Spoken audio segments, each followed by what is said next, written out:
salaamullaahi calaykum daawadayaal idinlahaantiiba meel weliba aad dunida ka joogtaan. barnaamijkeena waxa aan kusoo qaadan doonaa muuqaalo qarsoodi ah oo laga duubay fanaanka caanka ah ee FJ Xabiib, kaasoo baryihii hore isaga baxay fanka. haddaba intayna u gudagelin barnaamijkeena, haddii ay tahay markii kugu horeysay aan soo booqato, beliis subscribe noo saar, muuqaalkana like saar, siina sheer garay oo la wadaag asxaabtaada.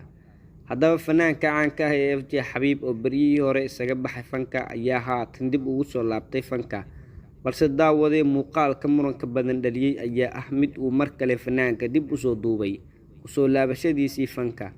baraha bulshada oo aada looga hadalhayay baryahan fanaanka muuqaalka muranka badan dhaliyay ayaa markiisii hore waxaa bartiisa Instagram-ka soo galshay alfanaan FJ Xabiib asagoo isku tilmaamaya in uu soo laabtay, balse fanaanka oo iska beeniyay in uu ka baxay fanka. balse arrintaasi ayaa ahayd mid uu FJ Xabiib ku tilmaamay, isla mar ahaantaana sheegay in ay ahayd barankii uu ku sameynayay fanaaniinta kale. Come back again. Soon.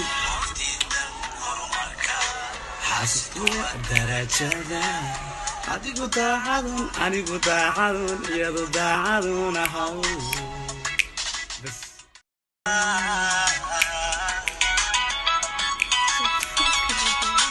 naftiidan horumarka xasku waa darajada adigu daacadun ahaw. Come back again. Soon. darajada adigu daacadun iyadu daacadun ahaw bas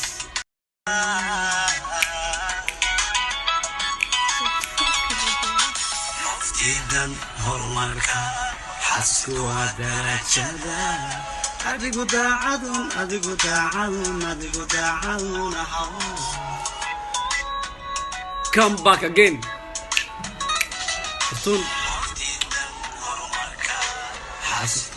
darajada adigu daacadun iyadu daacadun ahaw bas